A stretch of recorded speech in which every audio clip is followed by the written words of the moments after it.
जय हिंद दोस्तों, वंदे मातरम। कोरोना महामारी एक ऐसा पैंडेमिक लेकर आई थी। मतलब उसने कभी अमीर गरीब ऊंच नीच कुछ नहीं देखा, बिल्कुल समानता के साथ सबको अटैक किया था। तो ऐसे में बॉलीवुड तो इससे अछूता रह ही नहीं सकता था, और ऐसा हुआ भी था कि जैसे ही पैंडेमिक हिट हुआ था, थिएटर्स बंद हो गए थे। ओटीटी उस समय तक इतना उठा नहीं था, तो इसीलिए जो लोग ओटीटी पे सक्रिय हो चुके थे उनको सफलता मिली। लेकिन उस सफलता ने कहीं ना कहीं बॉलीवुड की पोल खोल के रख दी कि किस तरीके से बॉलीवुड पब्लिक को काट रहा था और लोगों की जेबों से पैसा धीरे से निकाल लेता था, वो भी ये ऐसा कंटेंट परोस कर जो कंटेंट शायद आप दोबारा देखना भी पसंद ना करें।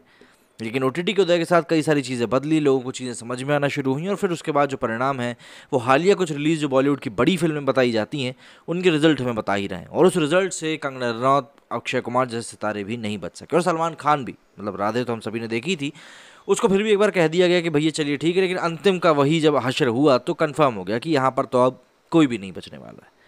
तो अब ऐसे में कई सारे सवालों के साथ बॉलीवुड एक बार फिर से हमारे सामने, मतलब कई सारे जो बड़े स्टार्स हैं बॉलीवुड के, वो सभी कमबैक को एम कर रहे हैं, कि और कमबैक को एम करने के लिए उनके पास वैलिड रीजंस हैं।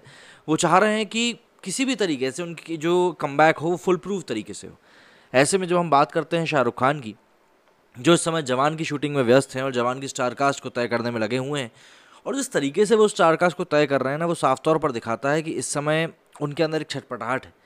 छटपटाहट है एक बड़ी हिट फिल्म की, एक मसालेदार मूवी बनाने की, और इसीलिए शायद अब वो बॉलीवुड के हिंदी पट्टी के जो साइड रोल्स थे या सपोर्टिंग एक्टर्स जो थे जिनको कि लेना चाहिए था, उनको ना लेकर अब वो साउथ इंडस्ट्री से एक्टर्स को कास्ट कर रहे हैं।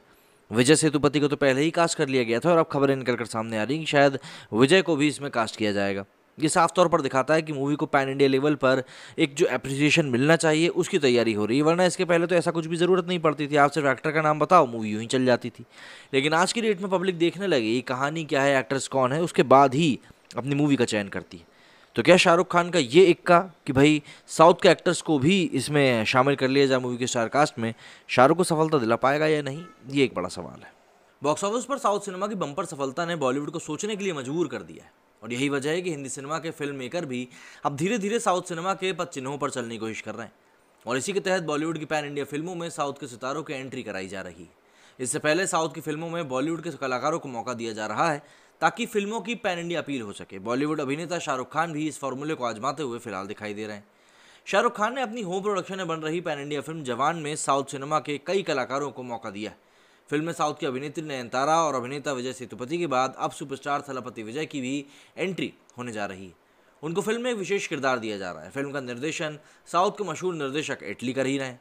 इस तरह जवान में हिंदी, तमिल, तेलुगु और मलयालम फिल्म इंडस्ट्री की सहभागिता हो रही है, जिससे कि पैन इंडिया फिल्म की अपील बढ़ सके। जाहिर सी बात है, शाहरुख खान 5 साल बाद कमबैक कर रहे हैं।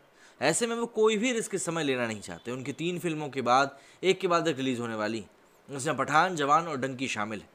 फिल्म पठान की शूटिंग पूरी हो चुकी है, इसके पोस्ट प्रोडक्शन का काम चल रहा है। इसे अगले साल 25 जनवरी को रिलीज़ किया जाएगा। इस फिल्म में शाहरुख और सलमान की जोड़ी एक साथ नजर आने वाली है। शाहरुख इस वक्त जवान और डंकी की शूटिंग में व्यस्त है, जिसमें समय के अनुसार लगातार बदलाव भी किए जा रहे हैं। फिल्म जवान में पहले दीपिका पादुकोण, नयनतारा, सान्या मल्होत्रा और सुनील ग्रोवर के साउथ एक्टर राणा दुग्गवती नजर आने वाले थे, लेकिन बाद में राणा की जगह विजय सेतुपति को साइन किया गया। और बताया जा रहा है कि शाहरुख के साथ राणा के डेट्स मैच नहीं कर रहे थे, इसकी वजह से उनको फिल्म से बाहर करके विजय को लाया गया है। लेकिन जिससे ज़्यादा सही बात यह है कि राणा दुग्गवती के मुकाबले विजय सेतुपति का कद ज़्यादा बड़ा है। पूरे साउथ में उनकी ज़बरदस्त फ़ैन फॉलोइंग भी है, और यही वजह है कि अल्लू अर्जुन की फिल्म पुष्पा के सीक्वल में भी विजय सेतुपति को कास्ट किया जा रहा है। वो इस फिल्म के मुख्य खलनायक की भूमिका निभाने जा रहे हैं। उनकी लोकप्रियता को देखते हुए ही शाहरुख खान ने उनको अपनी फिल्म में कास्ट किया है। विजय सेतुपति की एंट्री के बाद थलपति विजय की एंट्री भी इसी रणनीति के तहत हुई। जिस तरह से बॉलीवुड में शाहरुख और सलमान खान की जोड़ी पसंद की जाती है, उसी तरह साउथ में सेतुपति और थलपति की जोड़ी का भी ज़बरदस्त क्रेज़ है।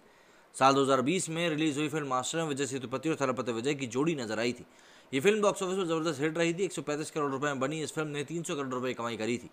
फिल्म जवान के पोस्टर पर इन दोनों सितारों का होना ही साउथ में इसकी सफलता गारंटी बन जाता है। विजय सेतुपति ने कमल हसन की फिल्म विक्रम में भी काम किया है, जो कि बॉक्स ऑफिस पर सुपरहिट रही है। वहीं थलपति विजय आखिरी बार फिल्म 20 में नजर आए थे। एस राजमौली की बाहुबली को भारत की पहली पैन इंडिया फिल्म माना जाता है, जिसे हिंदी, तमिल, तेलुगु, कन्नड़ और मलयालम भाषा में एक साथ रिलीज़ किया गया था। लेकिन इस फिल्म में सभी साउथ के कलाकार थे। इस फिल्म के बाद ही पैन इंडिया मूवीज़ का कॉन्सेप्ट शुरू हुआ। इसके तहत हर भाषा की फिल्म इंडस्ट्री के नामचीन कलाकारों को एक फिल्म में कास्ट किया जाने लगा। साल 2018 में आई रजनीकांत की फिल्म 2.0 में अक्षय कुमार को कास्ट किया गया था। पैन इंडिया कॉन्सेप्ट पर बनने वाली ये पहली मूवी थी।